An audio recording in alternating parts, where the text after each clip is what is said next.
Bonjour à toutes et à tous. Je m'appelle Jasmine Paquin, je suis kinésiologue depuis 2017 et je suis également étudiante au doctorat en kinésiologie.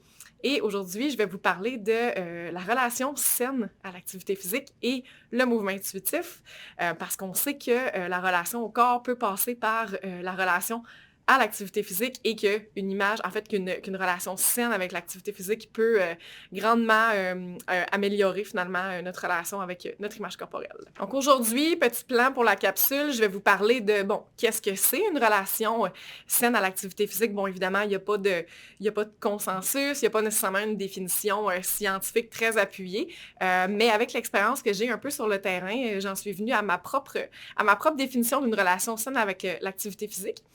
Finalement, on va aller faire la différence entre mouvement, activité physique et entraînement, puis un peu pourquoi c'est important de faire la différence entre ces trois termes-là. Qu'est-ce que ça peut changer dans notre vie à nous de bien connaître ces différences-là et de bien se positionner là-dedans finalement. Évidemment, on ne peut pas passer à côté du rôle des médias sociaux et du culte de la performance dans notre perception, dans notre relation avec l'activité physique. Donc, on va aller discuter de ça aussi. Et finalement, je vais conclure la capsule sur l'activité physique intuitive. Qu'est-ce que c'est, pourquoi, comment on fait ça et c'est fait pour qui. Donc, c'est quoi une relation saine avec l'activité physique? C'est pas quelque chose dont on entend beaucoup parler dans tout le message sur, la promotion des saines habitudes de vie, la santé, il faut bouger, tout ça. C'est rare qu'on entend parler de notre relation avec l'activité physique, mais pourtant, cette relation-là va grandement influencer les choix qu'on va faire en termes d'activité physique et donc nos habitudes de vie. Et j'ai envie de vous donner quelques exemples de ce serait quoi avoir une relation saine avec l'activité physique. Bien évidemment, ce serait de, premièrement, reconnaître notre valeur comme personne, indépendamment de ce qu'on fait comme activité physique. Donc, autrement dit, peu importe que je sois dans la performance, que je sois dans un tel type de sport ou dans un tel type d'activité, bien, je reconnais ma valeur comme personne indépendamment de ça.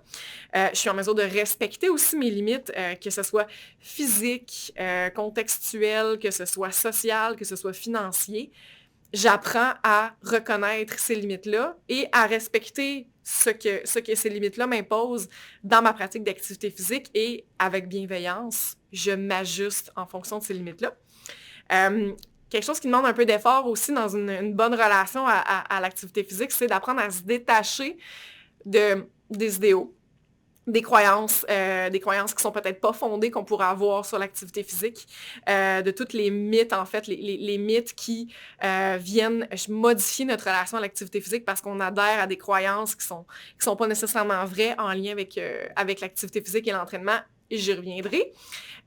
Et en fait, on vient à être en mesure, quand on a une bonne relation avec l'activité physique, on en vient à être en mesure de reconnaître le rôle que l'activité physique a dans notre vie, sans nécessairement la mettre sur un piédestal. Ce que je veux dire, c'est que on peut reconnaître qu'avoir une pratique d'activité physique, ça nous aide à maintenir une bonne santé, avoir une routine, se sentir en forme, se sentir bien dans sa peau, avoir même plus de concentration au travail, mais l'activité physique ne devient pas nécessairement plus important que tout. C'est-à-dire que s'il y arrive qu'on ait des obligations familiales, qu'on ait des obligations en lien avec le travail, on est capable de relativiser la place que l'activité physique peut prendre dans notre vie, malgré tous les bénéfices que ça nous apporte. C'est important, je pense, d'adresser certains mythes et réalités en lien avec l'activité physique parce que ces mythes et réalités-là, en fait, ces mythes-là sont des croyances qui sont assez répandues, j'ai envie de dire, dans notre culture actuelle. Puis ces croyances-là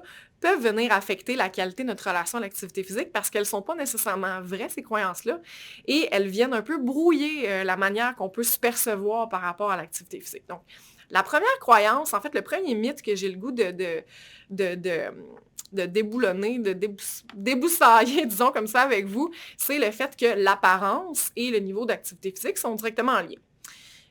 Sur les médias sociaux, puis j'y reviendrai un petit peu plus tard, on voit beaucoup, même si c'est parfois un peu implicite, on voit beaucoup ce message-là. Par exemple, on va voir quelqu'un qui est dans une salle d'entraînement, qui est dans une salle de conditionnement physique, avec des super beaux vêtements à la mode et tout, des super belles couleurs éclatantes, et cette personne-là va avoir un physique X. Et là, le message que notre cerveau va un peu peut-être interpréter, c'est cette personne-là a ce corps-là parce qu'elle fait cette activité-là, et c'est en lien direct. La science a démontré à de maintes reprises que c'est pas une réalité, c'est-à-dire que on a très peu de contrôle sur la forme, la taille de notre corps, même chose avec des choses comme la grandeur, la taille en mètres, par exemple, et la couleur des cheveux. On a beaucoup moins de contrôle que ce qu'on peut croire. Et l'activité physique, ben ça a un lien encore plus, j'ai le goût de dire, minime avec notre apparence physique finalement. Donc oui, c'est sûr que il y a certaines activités qui vont avoir pour effet de modifier la grosseur des muscles. Je pense à l'entraînement en musculation et tout ça. C'est possible d'atteindre une plus grande masse musculaire, par exemple, avec l'entraînement physique, mais on n'a pas le contrôle sur le rythme auquel ça va, sur l'apparence que ça donne à la fin et tout. Donc, tout ça mis ensemble, c'est faux de croire que notre niveau d'activité physique dépend de notre pratique d'activité, que notre apparence dépend directement de notre niveau d'activité physique. Le deuxième mythe, ce serait le fameux no pain, no gain, où on ne peut pas trop s'entraîner, vaut mieux s'entraîner toujours plus que moins et tout ça, puis que, bon, la fameuse phrase qu'on voyait souvent il y a quelques années sur des réseaux sociaux comme Instagram, que le seul entraînement manqué, c'est l'entraînement qui n'a pas eu lieu.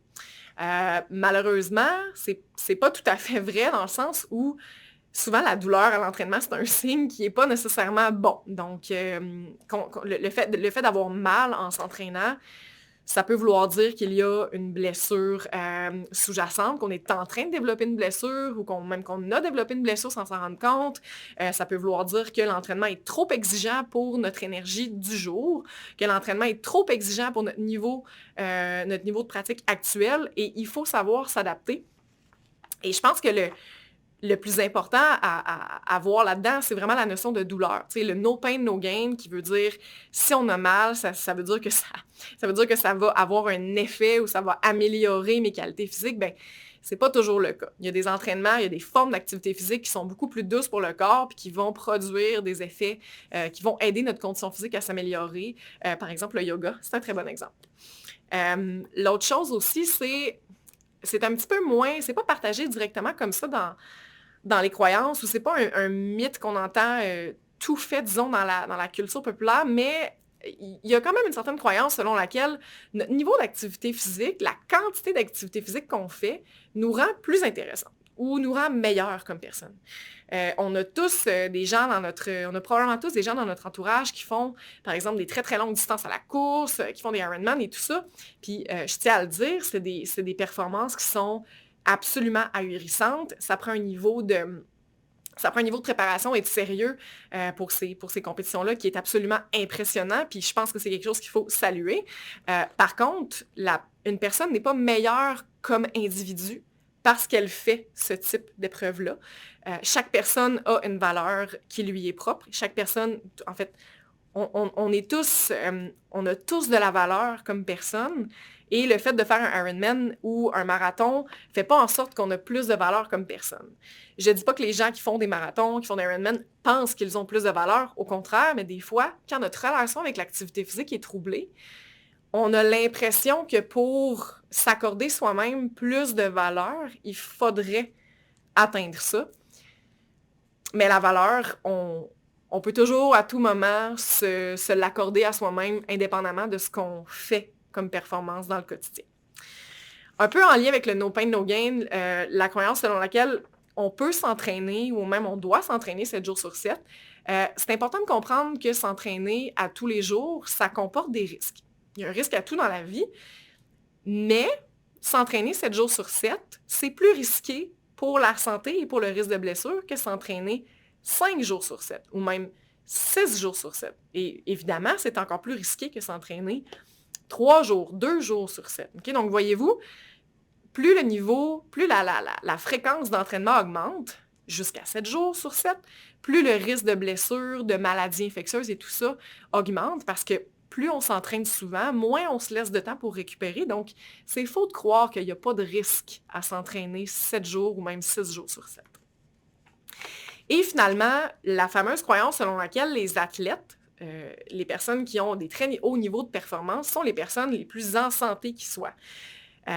Ces deux concepts, la santé et la performance, c'est deux concepts qui peuvent se rejoindre, mais qui ne sont pas nécessairement concomitants. C'est-à-dire que c'est pas nécessairement deux phénomènes qui arrivent en même temps.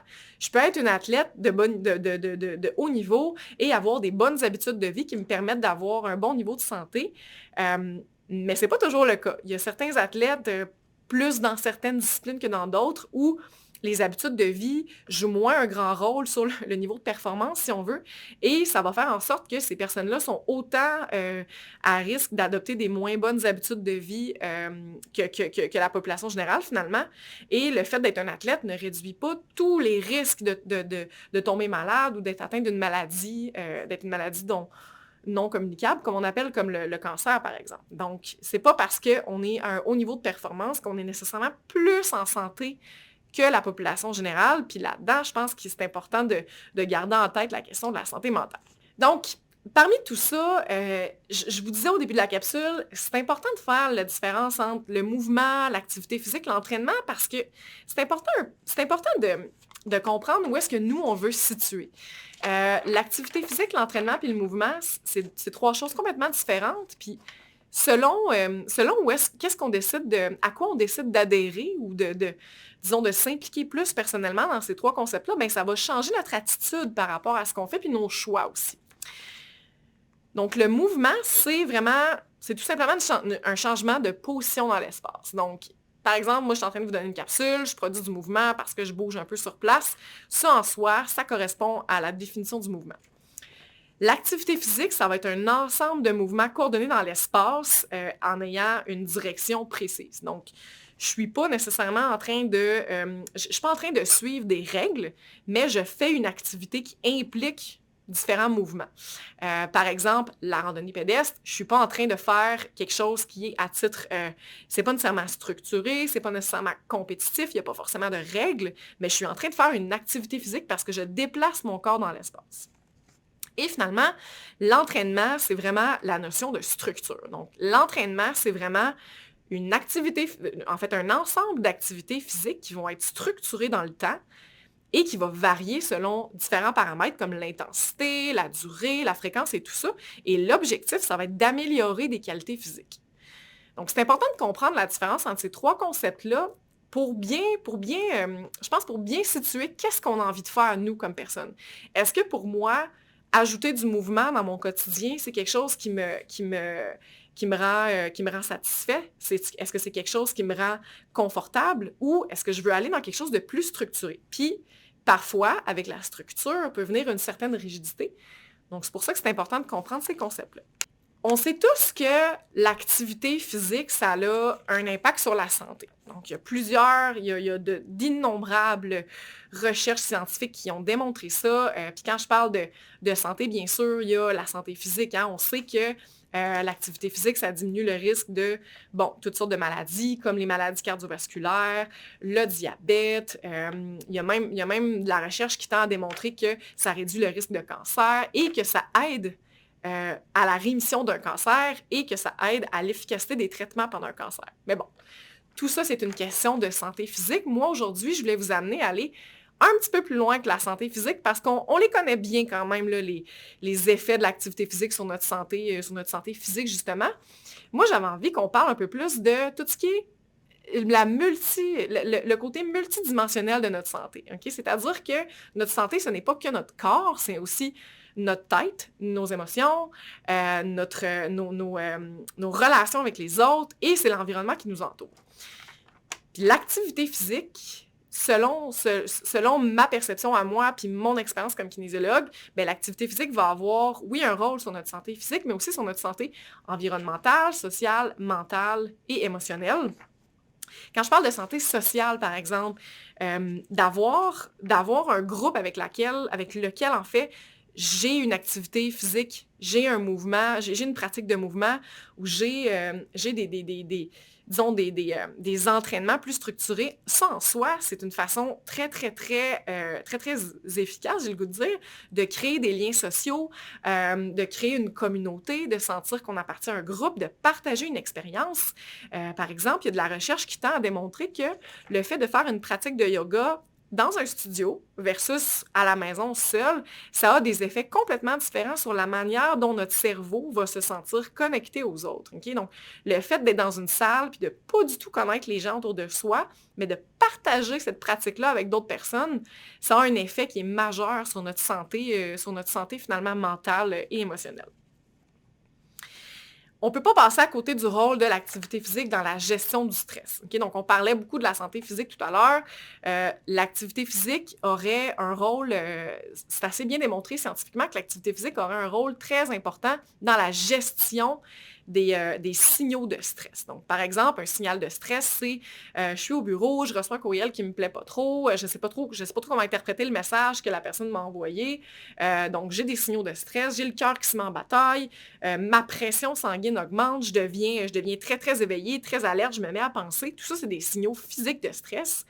Et dans ce contexte-là, ce que l'activité physique vient faire, c'est qu'elle vient un peu boucler la boucle du stress. Ça vient dire à notre corps, j'ai, entre guillemets, échappé à la menace. Donc, par exemple, je finis ma journée, je m'en vais faire une marche, un petit jogging, un cours de yoga.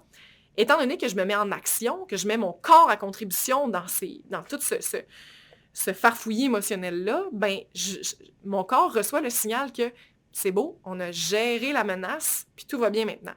Fait que dans le quotidien, ce qu'on voit, c'est que les gens qui vont adopter une pratique d'activité physique régulière en même temps d'avoir un niveau de stress élevé ou modéré, disons, bien, ces personnes-là ont tendance à avoir une meilleure gestion de stress. Puis, évidemment, on ne peut pas passer à côté du fait que quand on vient de faire un effort physique, généralement, on est relax après, donc ça fait du bien.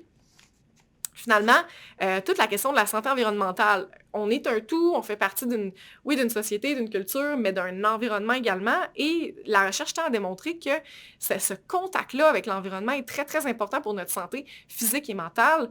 Puis je ne parle pas seulement des effets positifs d'aller faire une randonnée en plein air ou de faire un séjour de camping ou vraiment d'être en communion avec la nature, mais je parle aussi de par exemple, toute la question des changements climatiques. Sinon, on est une personne pour qui c'est important, cette question-là des changements climatiques, bien, le fait d'être en communion avec ces valeurs-là et, par exemple, d'adopter une pratique de transport actif, bien, on contribue nécessairement à notre santé environnementale au niveau personnel, donc dans notre quartier même, et à la santé environnementale, finalement, de toute la planète.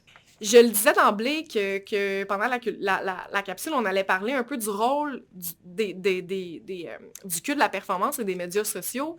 Je pense qu'on ne peut pas passer à côté de l'impact que la montée fulgurante des médias sociaux a eu dans nos vies sur notre relation avec notre corps et sur notre relation avec l'activité physique. Puis je pense qu'Arrimage le fait très bien, vraiment démontrer l'impact des images auxquelles on est exposé régulièrement, à quel point ça peut avoir un impact sur comment nous, personnellement, on se perçoit. Puis les messages dans les médias sociaux et dans le culte de la performance qui est à côté, qui sont en lien avec l'activité physique, bien, ces messages-là ont également un impact majeur sur notre relation avec l'activité physique. Il y a énormément de gens, vous vous en doutez probablement, il y a énormément de gens sur la planète qui utilisent les médias sociaux.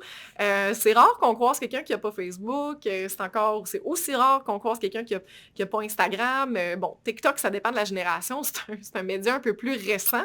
Mais de façon globale, je pense qu'on peut se dire que c'est pas mal la majorité des gens qui utilisent les médias sociaux et c'est absolument vrai. Okay? Donc, la prévalence d'utilisation des médias sociaux, surtout dans la génération X, Y et je ne me rappelle pas de toutes par cœur les générations, mais bref, les générations de gens qui sont peut-être nés après les années 80, mais on voit que c'est la majorité des gens. Puis on voit que ça augmente avec le temps aussi. Okay? Donc,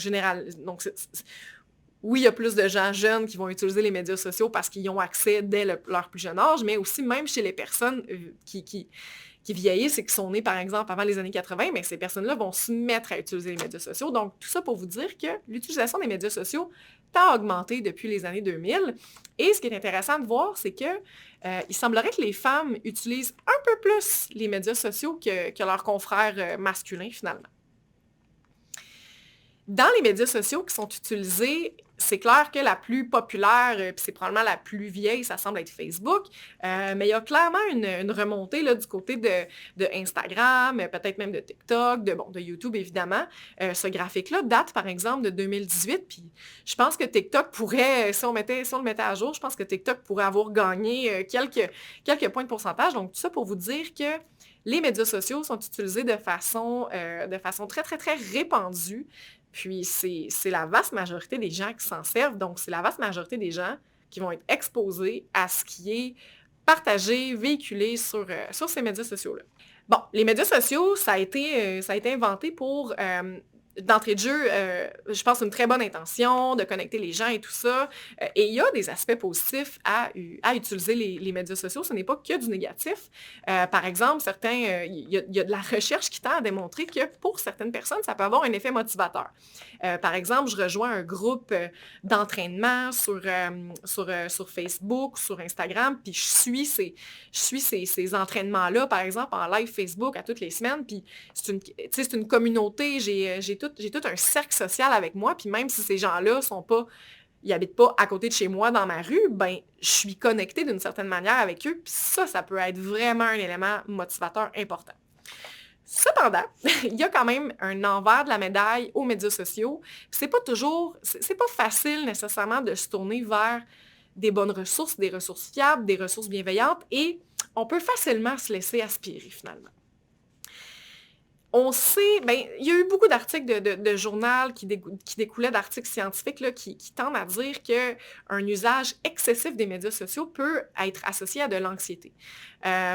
Puis, vous l'avez peut-être déjà vécu vous-même, à un moment donné, on se met à regarder notre cellulaire, on ne sait pas pourquoi, et là, on scroll, entre guillemets, sur Instagram, on voit des images de personnes super en forme, qui font des activités, qui ont l'air super le fun, puis on dirait que c'est difficile de prendre un pas de recul, de se dire, crime, en fait, on en vient à se dire, crime, puis ça peut être super inconscient, mais on se dit, est-ce que je devrais faire ça? Est-ce que je devrais être comme ça? Est-ce que je devrais aspirer à ça? Donc, vous voyez, on est vraiment facilement influençable par les médias sociaux, puis c'est normal, c'est conçu pour qu'on ait envie de les consulter, puis qu'on se sente interpellé par ça. Dans l'univers de l'activité physique, ce qu'on voit sur les médias sociaux, c'est vraiment une présence importante de ce qu'on appelle le athletic ideal. Donc ça, c'est un vrai terme.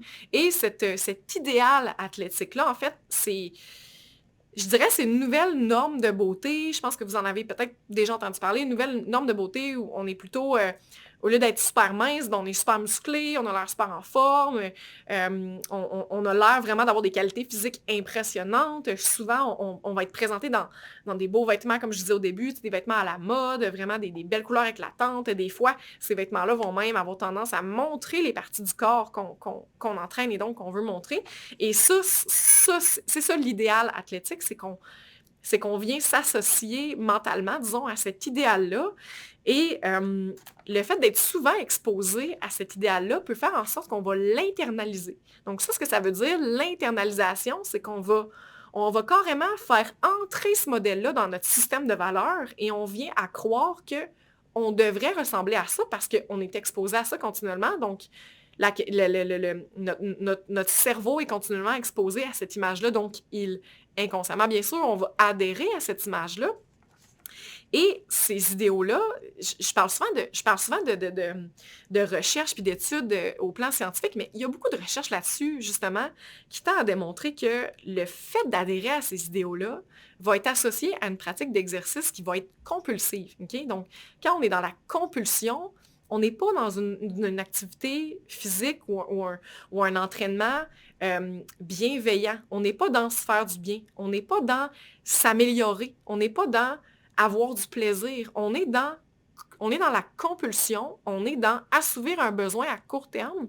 Puis des fois, ce besoin-là, ça peut être simplement ça devient à être simplement avoir peur de ne pas avoir cette image-là. Donc, souvent, la compulsion va être associée avec, l'ego et tout ça, et notre compulsion, ça va être il faut que je ressemble à ça, donc il faut que je fasse cette activité-là.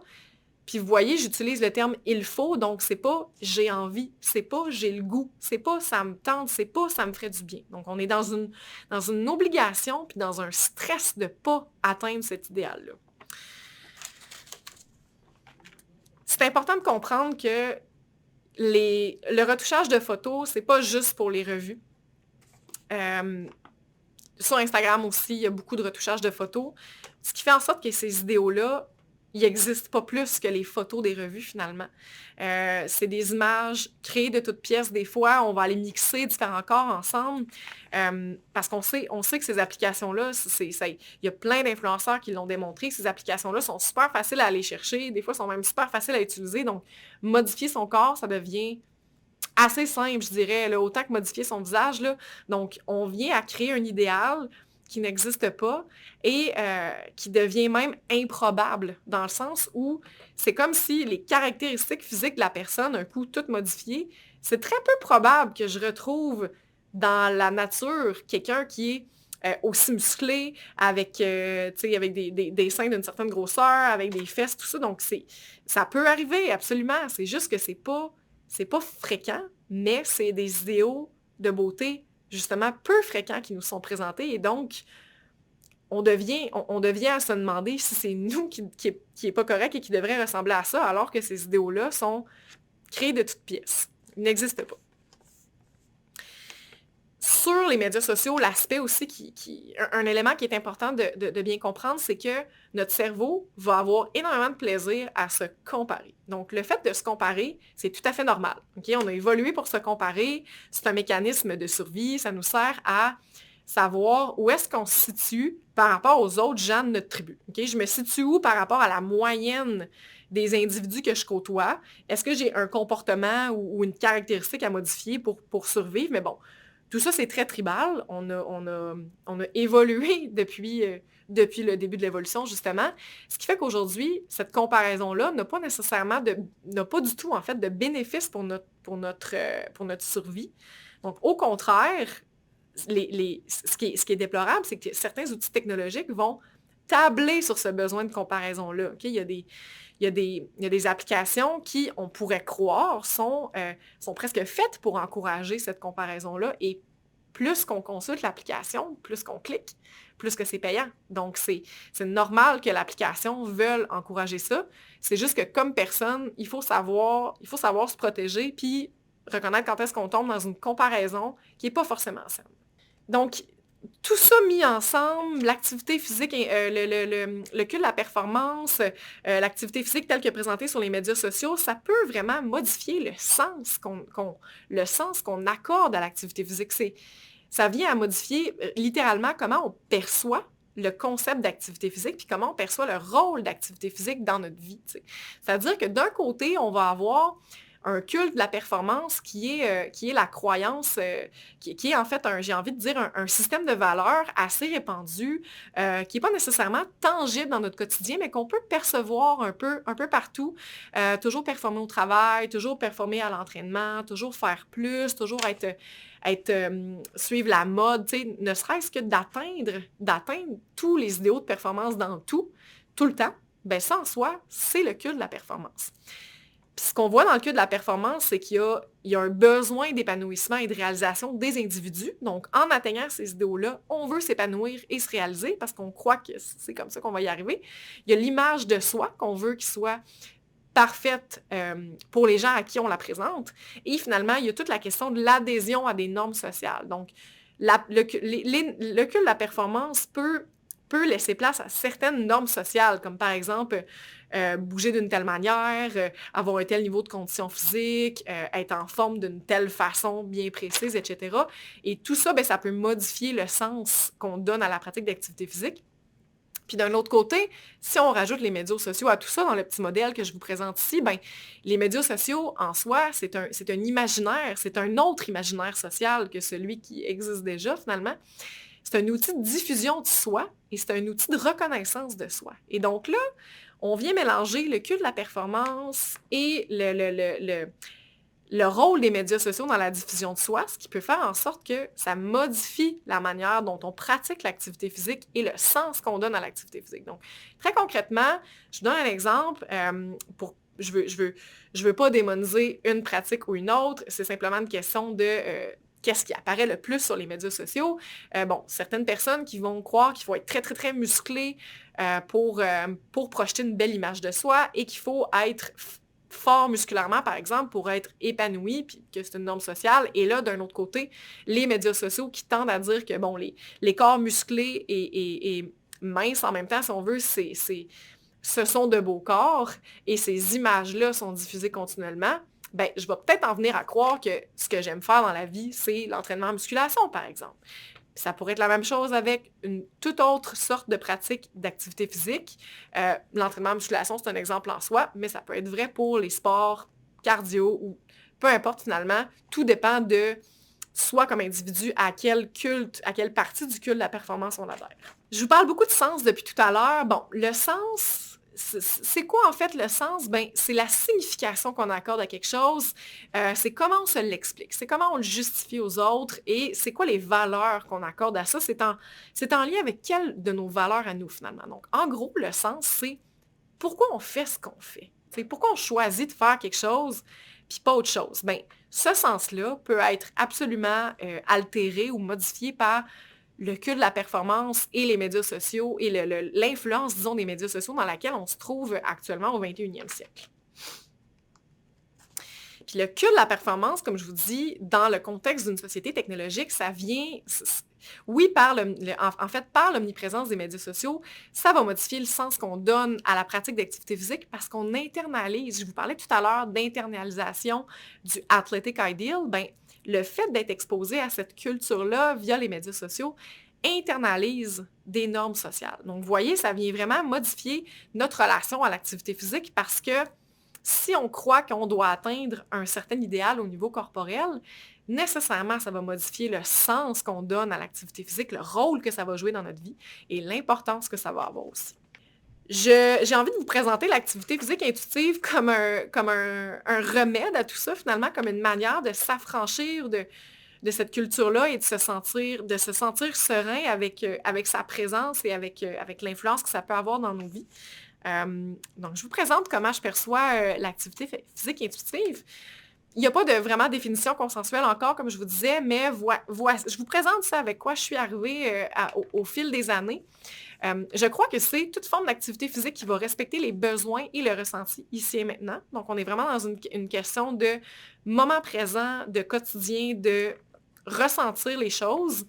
Et à mon avis, c'est un outil d'affranchissement du culte de la performance. C'est-à-dire qu'on refuse, de façon volontaire, de se plier à des idéaux qui ne nous correspondent pas, que ce soit autant sur le plan des valeurs, sur le plan du sens et tout ça, ne serait-ce qu'il faut en prendre d'abord conscience, mais on refuse de se plier à ces idéaux-là qui sont de toute façon irréalistes. Donc, quand je dis irréaliste, je ne parle pas nécessairement juste un corps irréaliste. Je parle peut-être d'une routine d'exercice qui est irréaliste. OK? Je pense qu'un bon exemple pour ça, c'est toute l'idée selon laquelle, quand on vient d'être une femme qui vient d'accoucher, par exemple, devrait se remettre à l'entraînement super rapidement, devrait avoir une routine super rodée au corps de tour, s'entraîner le matin à 5 heures du matin, à tous les jours, 7 jours semaine, puis performer vraiment comme mère. Ben, peut-être que pour certaines mères, pendant quelques années, c'est irréaliste, OK? Parce que peut-être que l'enfant a des besoins particuliers. L'accouchement ou la grossesse s'est pas passé comme on l'avait anticipé. Et tout ça vient modifier notre quotidien, ce qui fait que ce qui était réaliste peut-être avant ne l'est plus aujourd'hui. Et finalement, la façon que je vois ça aussi, c'est que la personne, ce qu'elle est comme individu, ses besoins, son contexte sont vraiment au centre de la démarche de l'adhésion au mouvement intuitif. C'est-à-dire que on refuse, d'un certain sens, de se comparer à d'autres et de tenter peut-être même d'être meilleur que les autres ou d'atteindre un niveau de performance peut-être similaire aux autres. On accepte que, comme personne, on est unique, on a des besoins qui sont tout à fait individuels, que notre contexte n'est pas celui des autres et que ça peut faire en sorte qu'on doit adopter une pratique que d'autres personnes peuvent ou peuvent pas. Plus concrètement, là, parce que je donne plein de définitions super bien, disons, bien présentées, avec des termes et tout ça, puis peut-être que ça manque un peu de concret pour vous. Donc, concrètement, à quoi ça pourrait ressembler, bouger plus intuitivement? C'est sûr qu'il y a la notion de respecter son corps. Okay? Apprendre à respecter son corps, que ce soit dans... je fais une telle... je veux me mettre à courir, par exemple, et après quelques sorties, je me rends compte que je développe des douleurs. Ben, c'est d'accepter que je vais devoir attendre que cette douleur-là se résorbe ou traiter mon problème en ayant voir un professionnel. Je vais devoir attendre que ce soit réglé finalement avant de recommencer à faire cette activité-là. Respecter nos priorités et nos valeurs. Est-ce que pour moi, c'est plus une priorité de voir ma famille ou de faire un week-end, de faire un entraînement ce week-end? Par exemple, j'ai un événement familial qui va se dérouler à l'extérieur. Moi, j'avais prévu de faire telle activité physique. C'est quoi ma priorité? Il n'y a pas de bon, il n'y a pas de mauvais. C'est juste connaître ses priorités par rapport à nos valeurs, justement. Reconnaître nos limites. Hein? Je l'ai parlé au début là, de un des effets de la pratique du mouvement intuitif. Ça peut être qu'on connaît bien nos limites puis on sait tout à fait les reconnaître. Ben, pour certaines personnes, peut-être que la limite, c'est le nombre d'heures de sommeil. J'ai besoin de dormir un tel nombre d'heures de sommeil pour me sentir bien, ce qui fait que je ne vais pas me lever à 5 heures du matin pour aller au gym ou pour faire quel que soit, quoi que ce soit finalement comme entraînement, parce que moi, comme individu, je me sens pas bien quand je dors pas suffisant, donc je dois respecter cette limite-là. Prioriser toujours son bien-être mental et physique. Prendre un pas de recul, si on sent que ça va trop loin, on sent qu'on commence à s'en demander trop, que ce soit juste avec l'entraînement ou avec l'entraînement et le travail, ou l'entraînement et l'école, ou l'entraînement et le travail et l'école. Donc, parfois, on fait beaucoup de choses. Hein? Si on sent que notre santé mentale commence à en prendre un coup, en fait, même notre santé physique, là, mais si on sent que notre bien-être mental et physique commence à en prendre un coup, c'est d'être en mesure de prendre un pas de recul puis de dire, bon, est-ce qu'en ce moment, je devrais, pour mon bien-être, couper un peu? Est-ce que je devrais, au contraire, bouger un peu plus parce que ça va m'aider à garder le cap, parce que ça va m'aider à rester concentrée à l'école, parce que ça va m'aider à être motivée de faire mon travail dans le quotidien. Tu sais, donc, c'est prendre ce pas de recul-là et prioriser notre bien-être au quotidien toujours. Apprendre à se détacher des standards externes. J'en ai parlé énormément, puis ça peut être très, très, très, très difficile à faire. Je pense que c'est un travail de longue haleine. Arrimage, dans une de ses capsules, a probablement déjà parlé du principe de l'exposition. Donc, s'exposer à des modèles qui ne sont pas nécessairement les modèles de beauté les plus répandus. S'exposer à autre chose. S'exposer à des pages Instagram, par exemple, d'athlètes qui vont parler de leur rémission d'un trouble alimentaire, qui vont parler de comment ils sont passés par-dessus leur trouble de l'image corporelle. Puis je vais donner quelques exemples à Arrimage pour que ce soit disponible au bas de la capsule parce qu'il y en a des très, très, très intéressantes. Et finalement, remettre en question certaines de nos croyances externes. Donc, par exemple, au début, je vous disais, il y a certains mythes et réalités, s'entraîner tous les jours, c'est pas sans risque, no pain, no gain, c'est pas forcément vrai et tout. Ben, apprendre à se détacher de ces croyances-là, puis ça peut être vraiment pertinent de rencontrer un ou une kinésiologue, par exemple, pour en apprendre plus sur qu'est-ce qui est vrai dans le domaine de l'entraînement, qu'est-ce qui est vrai dans le domaine de l'activité physique. Être bien encadré pour justement mieux respecter son corps, puis grâce à ces connaissances-là, des connaissances qu'on va avoir développées sur soi, hein, qu'est-ce que j'aime comme entraînement, qu'est-ce qui me fait du bien, qu'est-ce que je suis capable de faire, qu'est-ce que je suis moins capable de faire pour le moment, bien, développer ces connaissances-là, c'est clair que ça aide à prendre un pas de recul par rapport à des croyances qui sont véhiculées, mais qui sont générales, qui ne sont pas pour nous forcément. C'est important, je parle des valeurs depuis le début, le sens que l'activité physique a pour nous.